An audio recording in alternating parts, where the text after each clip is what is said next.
The events of the movie come at the turn of the 18th and 19th centuries. The narration of the story itself takes place on behalf of a hunchback from the circus, and this man never had another name. This man tells the audience that he has lived in the circus for as long as he can remember, and he has never stepped outside of it. However, besides clowning, this strange man was very fond of medicine, and in particular he studied human anatomy. Sometimes the hunchback even treated circus workers. One day a terrible event happened. During a performance, the aerial gymnast Lorelei, our hunchback's favorite girl, fell off the rope and injured her collarbone. If the hunchback had not helped the girl in time, she would have stopped breathing. Along with the hunchback, another person tried to save the girl, who noticed the savvy young genius. This man turned out to be a student of medical college, Victor Frankenstein. At that moment, our hunchback did not even suspect that in the future this man would determine his entire future fate. A future college graduate and a young doctor offers the jester to leave the circus. However, the owner of the circus overhears their conversation and, not wanting to let go of the jester who brings him money, burns all the hunchback's medical books. As a result, the unfortunate hunchback was put in a cage for punishment. However, that evening, Victor comes to the aid of the young man, who rescues the guy from his prison. The manager of the circus noticed all this unauthorized behavior. Victor and the hunchback rushed on the run, and the circus workers gave chase to the fugitives. In this mad rush, one of the circus workers was accidentally killed. However, eventually our fugitives managed to escape through the sewers. Once safe, the circus jester informs Victor that he has never been outside the circus or seen another world. Soon the newfound friends arrive at Frankenstein's house. The hunchback was very excited, for it was the first time in his life that he went outside the circus, and he had never seen so many medical instruments. Suddenly, Victor came out with special instruments, which made the hunchback panic and fear for his life. Our young doctor scares the jester even more when he attacks him and performs some sort of manipulation on the hump. It turns out that the hunchback just had a large accumulation of fluid in the near vertebral tissues, or simply an abscess. Later the doctor corrects the former hunchback's vertebrae, and puts on a strange corset in order to equalize the jester's back. Next, Victor gives a quick tour of the house, so that the new resident can orient himself at least a little in it. Frankenstein gives the former clown a name, and now his name is Igor. The young man goes to the bathroom and tidies himself up. For the morning, Inspector Turpin investigates a case of missing organs from dead animals, as well as a recent murder and kidnapping at the circus. The inspector finds a connection between the events, and orders his assistant to put up flyers with pictures of yesterday's troublemakers and criminals, Victor and the hunchback. At the same time, the awake Igor sees a note from Victor, in which the owner of the house briefly tells him that the new resident of the house now has his own clothes and money. After studying a map of the city, a curious Igor goes out on the balcony and admires the city. The former hunchback walks towards the hospital where Lorelei is being treated. Igor visits her and tells the hospital worker what is needed to treat the girl. On the way back home, the young man notices the flyers with his portrait, and this frightens Igor very much. Back at his new home, the jester tells Victor about the flyers. At dinner, the young doctor manages to calm Igor down and informs him about how talented the hunchback turned out to be, and that it is he who will help realize the experiment he has conceived. Victor also expresses that death is a phenomenon that can be fixed, and believes that he can fix it. Igor does not quite agree with this statement, but does not object. A medical college student decides to show his work and experiments to a new friend, during which he is surprised by the genius of the former hunchback, who noticed errors in the nervous system of the test subject. They begin to prepare and conduct more and more experiments on the organs to bring back life into them. Soon Igor learns that Lorelei has a patron. The former hunchback is glad, because now there is someone to take care of her. However, the young man does not stop missing the girl. One evening, the friends went to celebrate their successes in experiments in the club. In this club, a young and handsome man saw the fruit of his fantasies. The guy came running to the girl, and Lorelei recognized the former hunchback from a past life, and was happy to see him. They started to talk, but Mr. Frankenstein, whom Igor had introduced her to, flew into their company. The company, consisting of 3 people, began to discuss plans and ideas about Frankenstein's projects and experiments. However, this communication did not please Victor very much. After a fun evening, Victor discourages Igor from seeing the young girl in the future, assuring him that she is completely stupid. Frankenstein also reveals the secret of his project, which involved the unsuspecting Igor. The man shows his monster, which is named Gordon. The creature itself was a mixture of a monkey with parts of other animals sewn into it.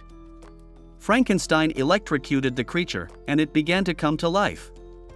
After that, Victor offered his friend to go with him to the medical school for the presentation of the created animal specimen. Now the 2 geniuses became partners.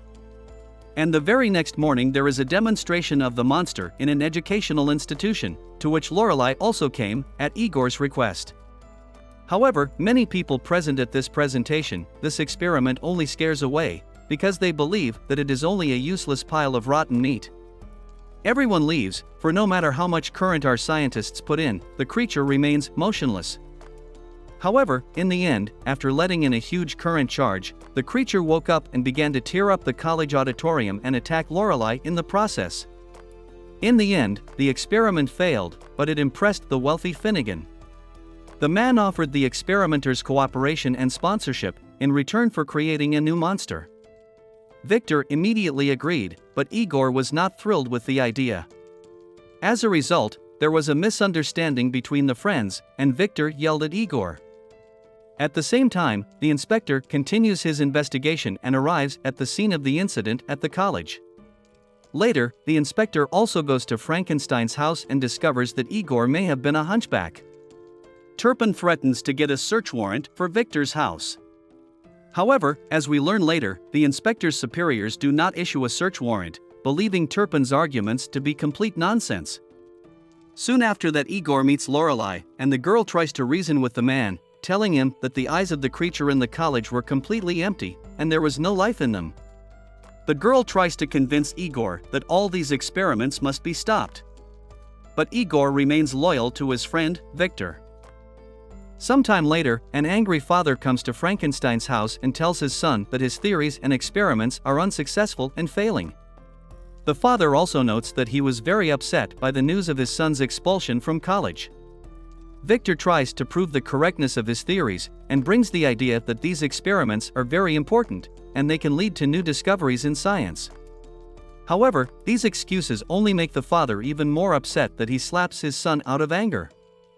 Victor is very upset by this visit, but tries not to show his pain to Igor. However, the former jester saw the family quarrel, but pretended as if it had not happened. The friends continue their research, and Igor comes up with some great ideas for successfully creating a monster. The friends work together to design a new mock-up of their project right on the floor of the study. Soon a ball is to be held, and Victor allows Igor to go to the ball with Lorelei, and there the lovers have a romantic liaison. Returning home in the morning, our hero saw police officers breaking into Frankenstein's house. Having got into the house through a secret passage, Igor convinces his friend to escape. At that moment, Inspector Turpin breaks into the laboratory, and there is a fight between them, during which the mechanism chews up the inspector's hand. Thanks to this incident, our scientists managed to escape. Our experimenters arrive at Finnegan's, and the man suggests that they leave the country for Scotland, to his estate, for further development and experimentation. Upon hearing this proposal, Igor declares that he will not go anywhere, as he thinks it is a bad idea. As a result, the frustrated Frankenstein leaves alone. And the sponsor of the experiments decides to drown Igor, believing that the guy has already become ballast. However, our inspector is not so stupid, and guesses that the sponsor and accomplice helping the 2 fugitives is Finnegan. He reports all his hunches and the progress of the investigation to his superiors. The chief of police realizes that Turpin is right, but accuses the inspector that the search was conducted without a warrant, which is a violation of the law. As a result, the inspector is suspended from the investigation and sent on vacation to improve his health. But did the circus freak just die? Of course not. Igor managed to survive and recover from his injuries in the house of his beloved. The former hunchback firmly decides to stop Victor's crazy experiments. Therefore, after recovery, Igor goes with Lorelei to Scotland, where with the help of the girl sneaks into the castle, where the final experiment is being prepared for execution. Victor, who had decided to finish his revitalization experiment, did not expect to see his friend at all. Victor is very happy that everything is ready for his final experiment. And now, when the young scientist connects the devices for obtaining electric current from lightning discharges, Igor shouts to him and asks him not to carry out the planned experiment. The friend also tells Victor that Finnegan is going to kill him after the completion of all the research. However, lightning strikes the castle, and Frankenstein does not want to back down, being one step away from the finale. In the end, the experiment succeeded, but the consequences were sad. The infernal creature woke up and began to destroy everything around him. Many workers and Finnegan died because of the creature. The inspector, who came to the castle and wanted to stop Victor, also died. The creature was extremely dangerous, and its strength lay in the fact that this creature, which looked very much like a human, had 2 pairs of lungs and 2 hearts. Now the friends had one common task: to neutralize the monster at all costs. In the end, after a very long fight, our heroes still managed to realize it. From a powerful blow of the hand, Igor loses consciousness. And the monster died at the hands of its creator, Frankenstein. In the morning, Igor woke up, but Victor was no longer in the castle. The beautiful Lorelei was walking towards him, smiling and holding a letter from Victor in her hands. From this letter, our hero learned that the young scientist decided not to be the third extra, that it was time to part, that it was better for Igor to live his own life. But if Frankenstein still conceives again any experiment, he will certainly turn to his friend for advice. The letter ended with the words, "Igor is my greatest creation." This is the end of the movie. Thank you all for watching this video to the end. Give this video a like. Write in the comments what you think about this movie, and see you in new videos.